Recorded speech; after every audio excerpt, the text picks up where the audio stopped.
Queremos mais uma vez saudar a todos com a paz do Senhor Jesus, dar-lhes as boas-vindas e convidá-los a abrir a palavra de Deus na carta de Paulo aos Romanos,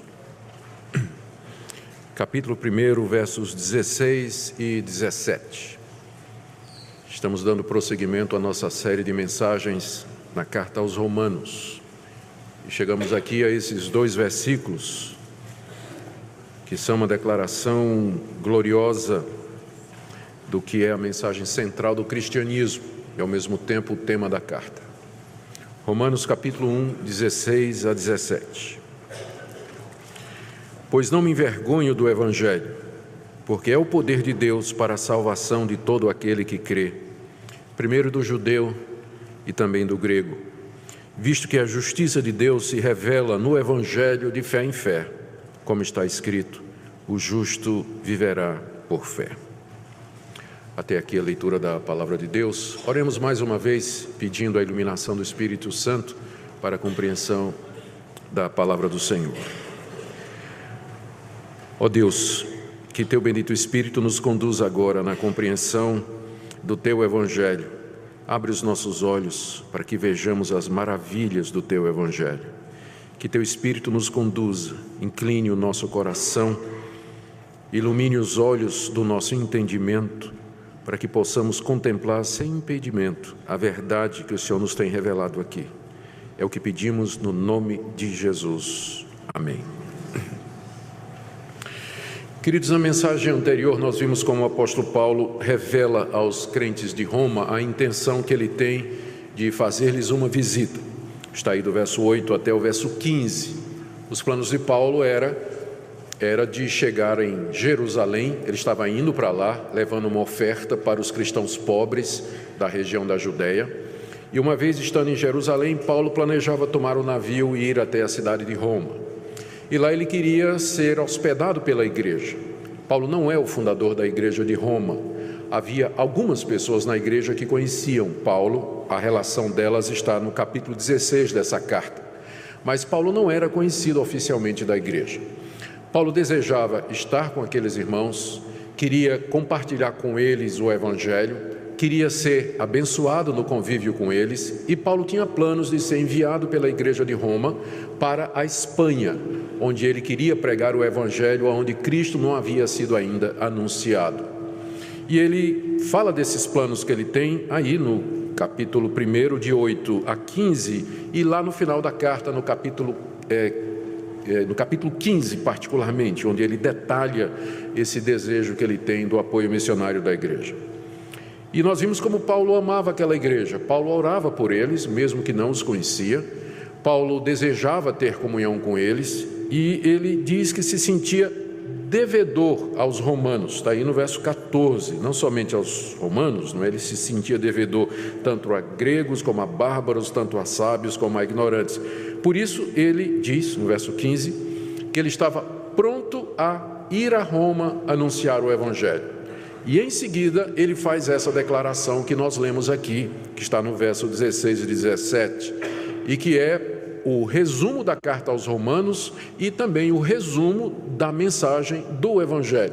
São dois versos gloriosos, cheios de majestade, cheios de conteúdo. Foi lendo essa passagem que Martinho Lutero entendeu qual o caminho da salvação, isso no século XVI, e deu origem à Reforma Protestante. Lutero entendeu que a justificação de Deus, a maneira como Deus salva o pecador é mediante a fé na pessoa de Jesus Cristo. Esses versículos têm influenciado a igreja cristã através da história. Eles servem de base para a doutrina principal da Reforma Protestante, que é sola fide, sola gratia e solus Christus, ou seja, somente a fé, somente a graça e somente Jesus Cristo. E são esses dois versículos que eu queria trazer para os irmãos nessa noite, na expectativa de que Deus nos abençoe na sua compreensão e que o peso das verdades que estão contidas aqui nos alcance plenamente. Vamos começar com a declaração que Paulo faz aí no verso 16, de que ele não se envergonha do Evangelho. Ou seja, Paulo não tinha vergonha do Evangelho. Isso significava que ele não tinha vergonha de um dia ter crido em Jesus Cristo. Paulo era judeu. Paulo tinha sido um perseguidor do cristianismo. Ele tinha entendido que Jesus era um falso profeta e que os seus seguidores eram uma ameaça à verdadeira religião e que eles precisavam ser eliminados. Paulo manteve uma cruzada pessoal para eliminar os cristãos. Ele chegou a obter autorização das autoridades em Jerusalém para caçar cristãos nas cidades circunvizinhas. Onde ele chegava, que estourava uma casa de culto dos cristãos, ele levava esses cristãos presos para Jerusalém, onde eles eram interrogados, às vezes torturados, presos, e em caso como o de Estevão, que está narrado no livro de Atos, capítulo 7, apedrejados até a morte.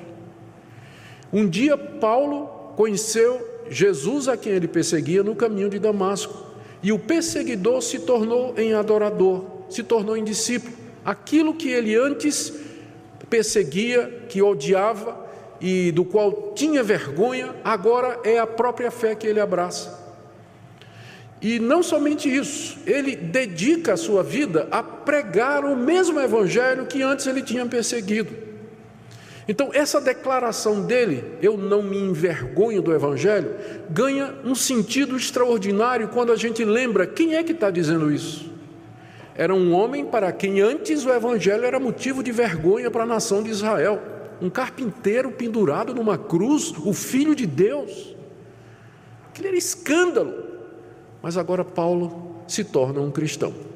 E não somente isso, ele se torna um apóstolo de Jesus Cristo, um pregador do evangelho de Jesus.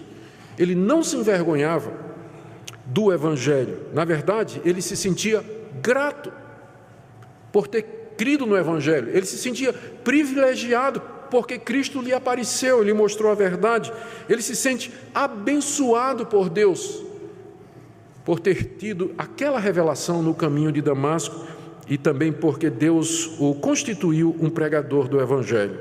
Essa era a razão pela qual ele diz que está pronto para anunciar o evangelho também em Roma, porque ele não tem vergonha de dizer que é cristão e muito menos de pregar, onde for possível, o evangelho de que Deus em Cristo salva o pecador. E quando nós pensamos que ele está dizendo isso com relação a Roma, essa declaração dele ganha um sentido ainda maior. Roma era a capital do império. Os romanos valorizavam a força, o poder, o domínio. Eles eram a nação dominadora da sociedade conhecida, do mundo conhecido da época. Os romanos haviam imposto o seu domínio através das suas legiões, através dos seus exércitos. O poderio militar de Roma fez com que ela dominasse as outras nações, subjugasse as outras nações e impusesse o seu domínio. Todas as nações eram tributárias e subservientes a Roma naquela época. O romano valorizava o poder, a força.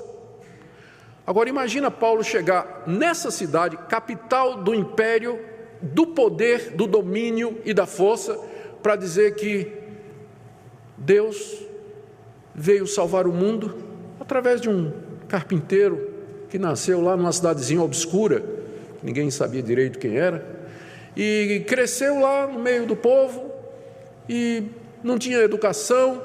Quem seguia ele era um bando de pescador, tinha um publicano, cobrador de imposto, foi traído por um dos seus seguidores, negado por outro, foi condenado pelo seu próprio povo, foi entregue à morte por um procurador romano, Pôncio Pilatos, que decretou sua morte de cruz, e ele morre daquela forma que para o Império Romano era a forma mais vergonhosa de morrer. A cruz era um instrumento de crucificação e tortura dos piores criminosos em Roma, e era a pena que os romanos impunham aos inimigos políticos e aos piores criminosos. Agora, Paulo vai na capital do império dizer que aquele homem que morre pendurado numa cruz, naquela forma de execução, rejeitado pelo seu povo e executado por Pôncio Pilatos, aquele, na verdade, era Deus. Era Deus salvando o pecador. Eu imagino Paulo tendo que pregar isso nas cidades orgulhosas de Roma, aos ouvidos arrogantes dos romanos. Por isso que ele disse: eu não tenho vergonha, eu vou, se preciso, até Roma, anunciar esse evangelho. Eu não me envergonho do evangelho, não tenho vergonha nenhuma de proclamar que Jesus Cristo é o Filho de Deus. Por isso que ele está disposto a fazer isso. Agora, o motivo pelo qual Paulo diz que não sentia vergonha de ser cristão e pregador do evangelho, ele coloca aí no resto do verso 26. Eu não me envergonho do evangelho, aí ele dá a explicação.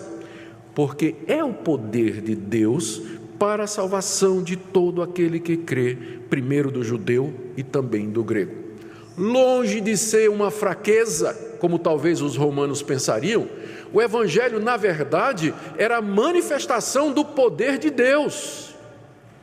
É no evangelho que o poder de Deus se manifesta de maneira mais extraordinária e clara. Há vários pontos aqui que precisam ser explicados para que a gente entenda plenamente o que é que Paulo está dizendo.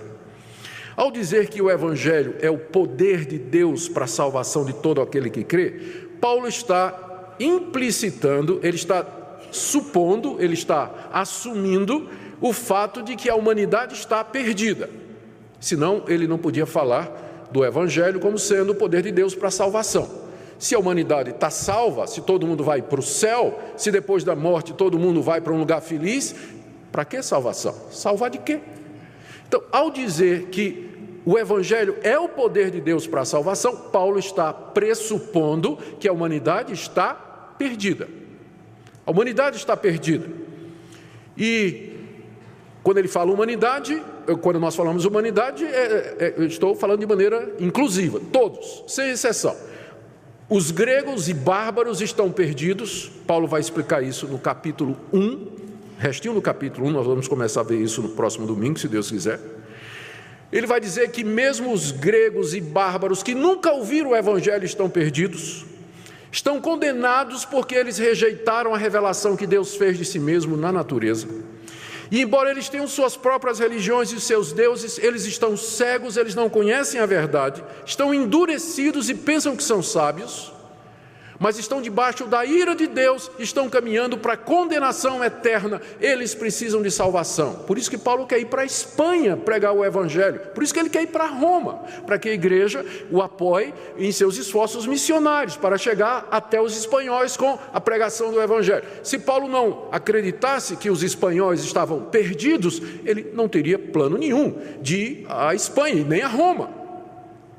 Mas quando ele fala, o evangelho é o poder de Deus para a salvação de todo aquele que crê, ele está com isso dizendo que a humanidade está perdida e que a humanidade precisa de salvação. E não somente os gregos, os bárbaros, os idólatras que viviam nas trevas da ignorância, mas os próprios judeus. Ele vai explicar isso a partir do capítulo 2 e metade do capítulo 3.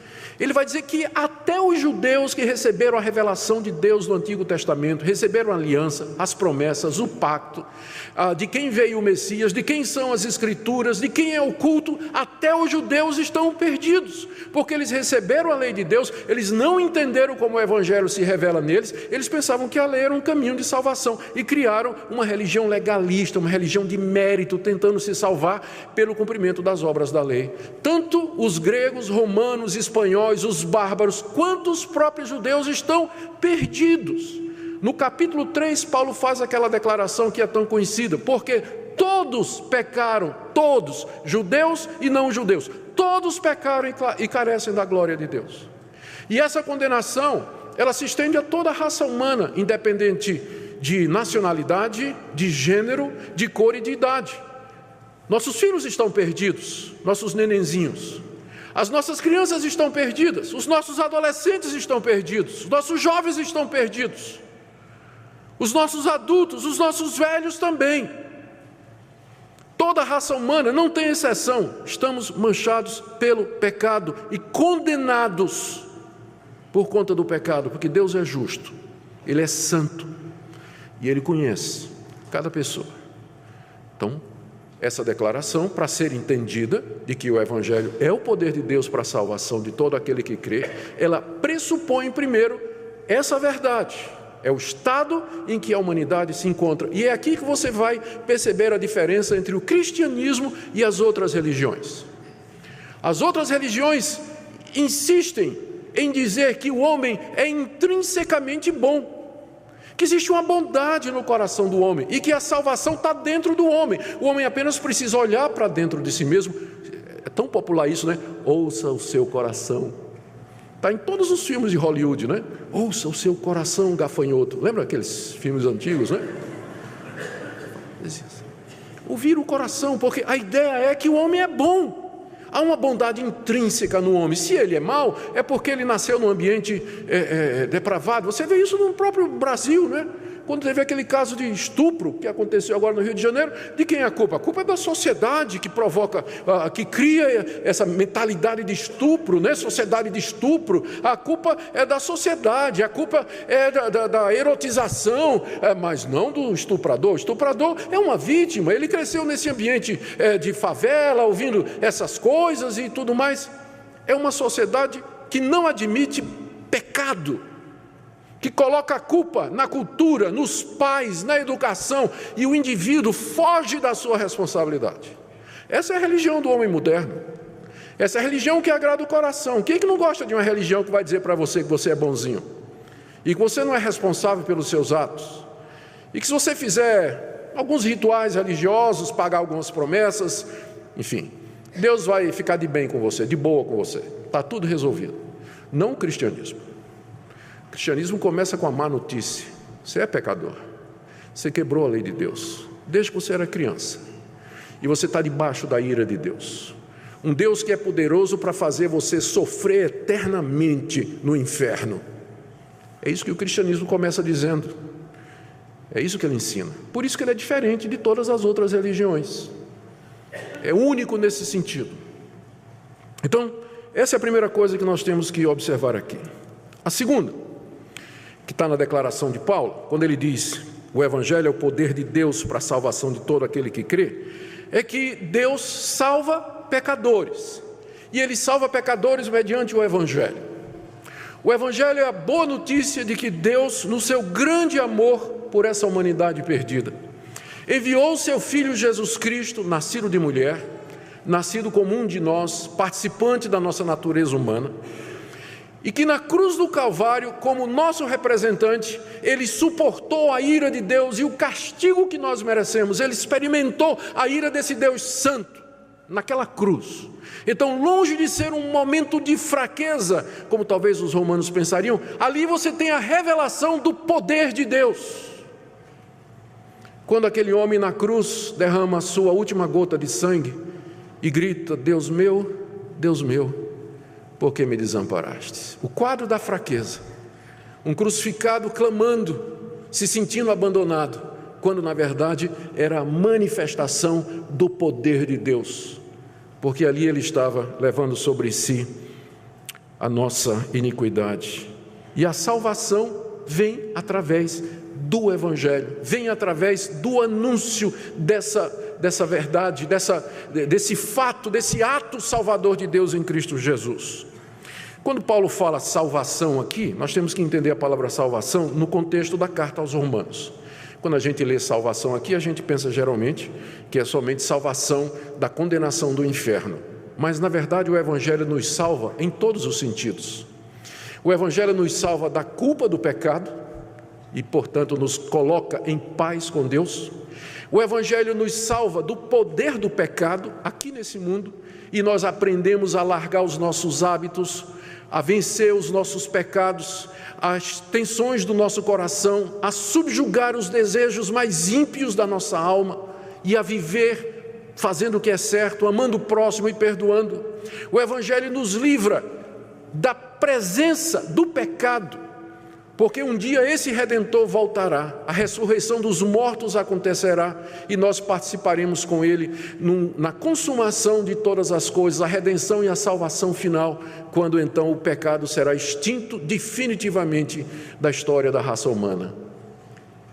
É uma salvação completa, não somente da culpa, mas também do poder do pecado e da presença do pecado na ressurreição dos mortos. É assim que Deus salva pecadores. Não é de nenhuma outra maneira. Não é de nenhuma outra maneira. Não há nenhuma outra forma de salvação dada aos homens a não ser mediante o Evangelho. Deus salva pecadores por meio do Evangelho. E agora vem o terceiro ponto. A gente pode entender porque é que Paulo diz, portanto, o Evangelho é a manifestação do poder de Deus. Eu gosto de pensar no Evangelho nesses termos. O Evangelho é o poder de Deus. Tem muita gente hoje atrás de poder. Na verdade, a gente pode quase que dizer que grande parte dos evangélicos vivem aquilo que a gente chama religião de poder. Os evangélicos querem ser poderosos, eles querem ter poder, poder para conquista, poder para receber os seus sonhos, poder para vencer na vida, poder para derrubar os gigantes, poder para conquistar a terra prometida. Os evangélicos querem poder. De fato, o Evangelho é uma religião de poder, mas nesse sentido aqui, a maior demonstração do poder de Deus não é conceder a você um carro do ano, uma casa própria, um bom emprego e um excelente casamento. Mas a mais manifestação do poder de Deus na salvação, na sua salvação da culpa, do poder e da presença do pecado, do que em qualquer outro ato miraculoso que Deus porventura queira fazer. Ressurreição de mortos é fichinha perto disso aqui. Deus pegar pecadores culpados como vocês e como eu, e nos fazer filhos dele, perdoar as nossas iniquidades e nos fazer seus herdeiros do novo céu e da nova terra onde habita a justiça, isso é que é poder. E quando eu penso no Evangelho como sendo poder, isso me leva à conclusão de que o cristianismo, ele não é, gente, uma religião formal. Cristianismo não é só você cumprir determinados atos, vir à igreja para escutar sermão todo domingo. Não é. Cristianismo não é você se tornar membro de uma igreja, dar oferta, dar dízimo, participar de alguma atividade, participar dos adolescentes, da mocidade, cantar no coral. Não é. O cristianismo consiste basicamente em você experimentar esse poder de Deus. Não é uma religião formal de realização humana, mas é vitalmente uma experiência libertadora que vem através do Evangelho, em que você experimenta o poder de Deus. Cristianismo é uma religião, eu vou usar o termo experimental no sentido de que envolve experiência, você sentir, você provar, muda a sua vida. Tem muita gente que pensa que é cristão porque nasceu na igreja. Eu pensei isso durante muitos anos. Eu cresci num lar evangélico, numa igreja presbiteriana. Cantei no coral jovem, não me convidem porque minha voz não dá mais e nem a idade, né, para cantar no coral jovem. Participei da mocidade, eu me lembro de um concurso no livro de Daniel, que foi feito na mocidade, eu tirei em segundo lugar. Uma glória para mim naquela época, não é? Tirei em segundo lugar no concurso do livro de Daniel. E namorei a filha do pastor, que é mais crente do que isso. Mas eu me lembro, sentado lá no banco da igreja, escutando grandes pregadores que passaram lá pela igreja do Recife. Eu ouvi, não entendia, era nada, não estava interessado. Eu sempre gostei de desenhar, eu gostava de levar um pedacinho de papel lá e ficava fazendo a cara do pregador. Não conta isso para ninguém. Ficava rabiscando lá, né? Hoje em dia o pessoal não faz isso, fica no WhatsApp. Os jovens, os adolescentes. E aí vai crescendo pensando que é crente, né? Que está ali no meio. Até que aos 22 anos eu conheci o Evangelho. O poder do Evangelho, que transformou minha vida, mudou minha vida. Eu não estou dizendo que você precisa ter uma experiência dramática como aquela de Paulo no caminho de Damasco. Eu não estou dizendo isso. Deus tem maneiras diferentes de fazer com que as pessoas experimentem o poder do Evangelho. O que importa é que esse poder alcançou você quando você era uma criança, quando você era adolescente, quando você depois na idade adulta. Alguns experimentam esse poder num processo, outros têm uma epifania, de repente dá um clique e eles dizem, agora eu entendo. Ou então é um longo processo e quando você acorda, você olha para trás e diz, Nossa, agora eu estou entendendo. Tem pessoas que nem sabem quando esse poder agiu pela primeira vez na sua vida. Um dos homens mais crentes que eu conheço é o reverendo Francisco Leonardo, que é o meu sogro. E se você perguntar para ele quando foi que ele teve uma experiência assim, não é? Se ele teve alguma experiência dessa, ele vai dizer que não. Até onde ele se lembra, desde que ele era menininho, ele era crente. Mas dá para ver o poder de Deus na vida dele. Então não se iluda. Cristianismo não é só fazer parte do rol de membros de uma igreja. O Evangelho é o poder de Deus para salvar você da culpa, do poder e da presença do pecado. Ele é um poder de Deus e não há salvação fora desse poder.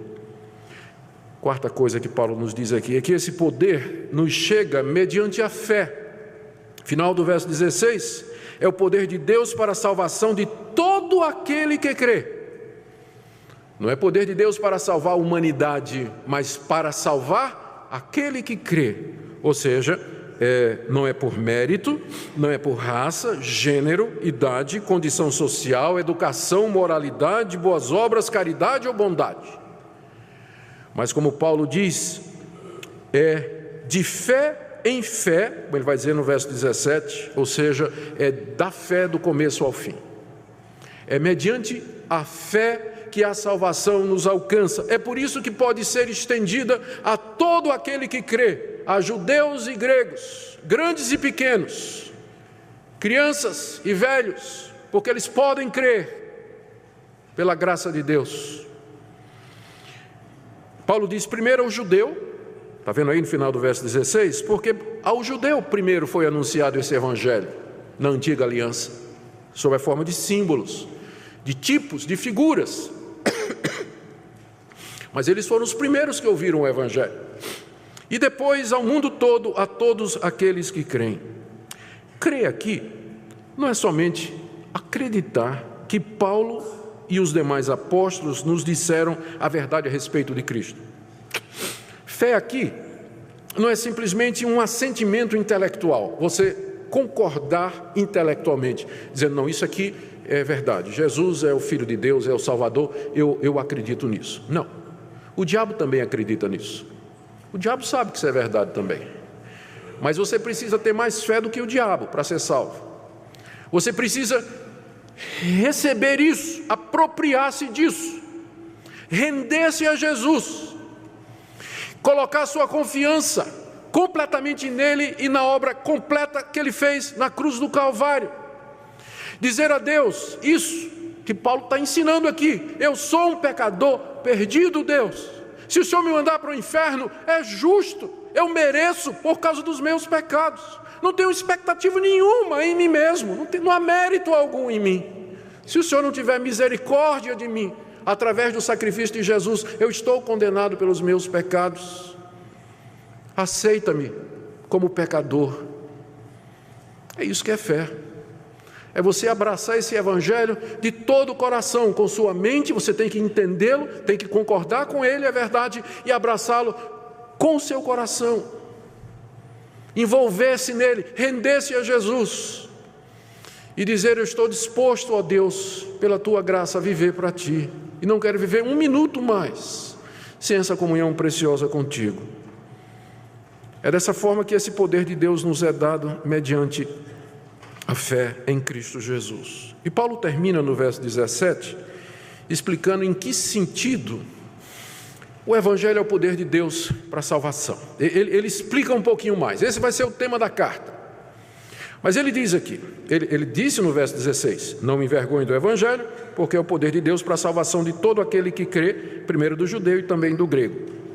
É o poder de Deus, visto que a justiça de Deus se revela no Evangelho de fé em fé.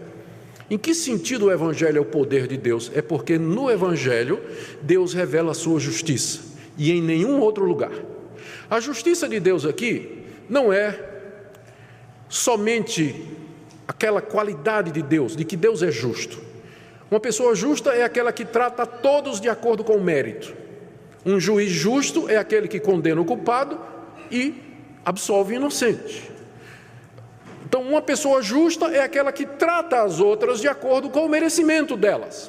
E Deus é justo, Ele não faz acepção de pessoas. Se Ele encontra o culpado, Ele vai condenar o culpado. Se Ele vê o inocente, Ele vai absolver o inocente. Então, Deus é justo. A pergunta é, não havendo um único justo na raça humana, esse ponto já foi colocado, quem pode se salvar? Ou então, colocando de outra maneira, como é que Deus pode salvar pecadores, sendo Ele justo? Seria a mesma coisa de um juiz diante de um condenado, uma pessoa acusada, culpada, sobre quem não resta a menor dúvida. Réu, confesso, o juiz disse, está absolvido, está livre, não tem que pegar nada, pega suas coisas e vai embora. Nós ficamos revoltados com isso, né? Há um senso de justiça na raça humana, não é verdade, a respeito disso? Basta que a gente veja agora a indignação nacional, né? Quando determinados escândalos estão vindo à tona, determinadas decisões, nós ficamos indignados, não é? Como é que a justiça deixa passar determinadas coisas? E aí agora vem a mesma questão com relação a Deus. Como é que Deus pode simplesmente salvar pecadores? Pecadores merecem a condenação, e se Deus é justo, Ele tem que condenar. Deus não tem que salvar ninguém, Ele tem que condenar a raça humana toda. Como é que Ele pode salvar? Aí a resposta está exatamente no Evangelho. No Evangelho é revelado como é que Deus pode ser justo e ao mesmo tempo justificar o pecador. E a resposta que nos chega no Evangelho é essa: Deus nos mandou seu Filho, que assumiu a nossa natureza como nosso representante, e o castigo que nos era devido, Deus fez cair sobre Ele. Então, na cruz, Deus mostra a sua justiça, porque Ele está na cruz castigando o pecado. Como Deus justo que é, Ele tinha que castigar o pecado, e castiga em Jesus. Jesus leva o nosso pecado, Ele leva a nossa culpa, Ele sofre a nossa dor que nós merecíamos. E agora Deus toma a justiça de Cristo, porque Ele era perfeito e sem pecado, e transfere para o pecador. É o que nós chamamos de imputação. Deus imputa a justiça de Cristo ao pecador. Uma troca. Na cruz do Calvário, Cristo leva a minha culpa, e eu recebo a sua justiça. É assim que o Deus justo justifica pecadores. Ele continua sendo justo, o pecado foi castigado, e agora Ele transfere os méritos de Cristo para o pecador, de forma que ele agora pode receber o pecador. Ele olha para o pecador em Cristo e não tem mais condenação. Mais adiante Paulo vai dizer aqui no capítulo 8, por isso não há mais nenhuma condenação para quem está em Cristo Jesus. Não há mais nenhuma condenação, porque Cristo a levou toda, e Deus nos atribui a justiça de Cristo. É no Evangelho que isso se revela, e em nenhum outro lugar mais. O Evangelho, portanto, é o poder de Deus para salvar todo aquele que crê, porque no Evangelho Deus revela de que maneira Ele justifica o pecador, de fé em fé, do começo ao fim, a própria fé sendo um dom de Deus. E Paulo termina citando uma passagem do Antigo Testamento, final do verso 17. Como está escrito, o justo viverá por fé.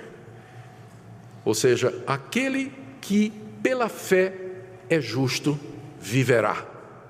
Aquele que pela fé foi tornado justo, viverá eternamente. Será salvo da morte eterna e da condenação.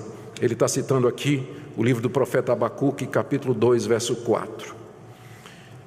Eu quero terminar com algumas aplicações práticas para nós. Em primeiro lugar, para aqueles que estão aqui nessa noite e que sinceramente procuram como ser justos diante de Deus.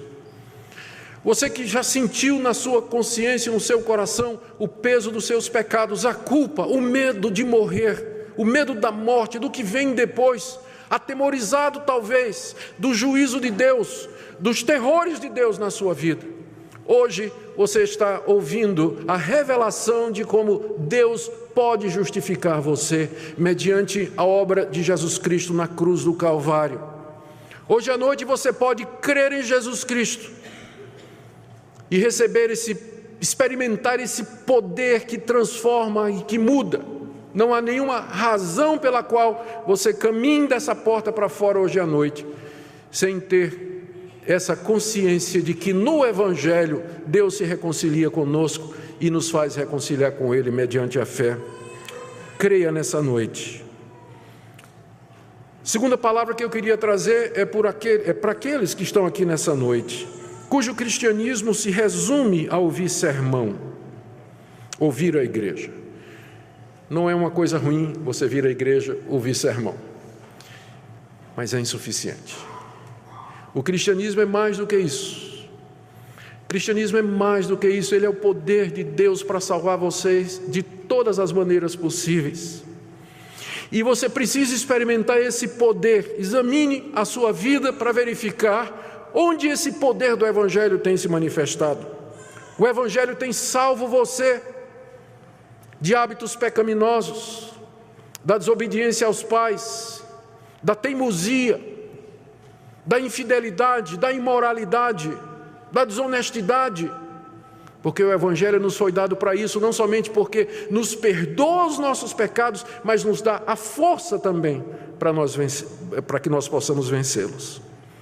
Também uma palavra aqui para aqueles que são cristãos, mas estão num ambiente hostil, tipo trabalho, escola, universidade.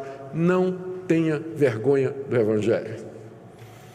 Não se envergonhe do Evangelho diante dos seus colegas na escola, lá na escola. Não tenha vergonha.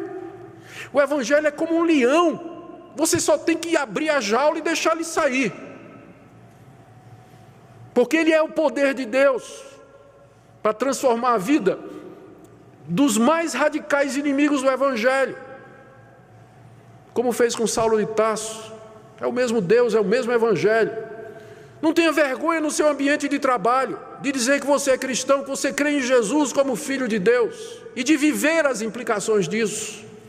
Não se envergonhe daquele que na cruz do Calvário deu a vida dele pela sua. Não tenha vergonha dele. Ao contrário, você pode dizer com humildade: eu sou grato a Deus porque eu sou cristão. Sou grato a Deus pelo privilégio que Ele me deu de entender o Evangelho, de experimentar esse poder. Nunca se envergonhe do Evangelho. E finalmente, a todos nós, louvemos a esse Deus que quis salvar pecadores, cujo poder se revela na mensagem do seu Filho pendurado na cruz, morto e ressurreto pelos nossos pecados. Louvemos a Deus porque Ele nos quis salvar. Louvemos a Deus porque nós conhecemos essa mensagem. Vivamos para a glória desse Deus. Nos entreguemos a Ele. E nessa noite nós nos coloquemos diante dEle, dizendo: ó Senhor, que te poderei dar? E de que forma te poderei retribuir? Pela manifestação do Teu Evangelho, que é o Teu poder na minha vida. Toma a minha vida, usa-me para a Tua glória, onde quer que eu esteja, no meu trabalho, na minha família, onde quer que eu vá, que eu seja um emissário da cruz, que eu seja um proclamador desse Evangelho, sabendo que ele é o poder de Deus, que ninguém pode conter ou resistir. Que Deus nos ajude a vivermos, irmãos e amigos, à altura desse Evangelho maravilhoso. Amém. Ó Deus,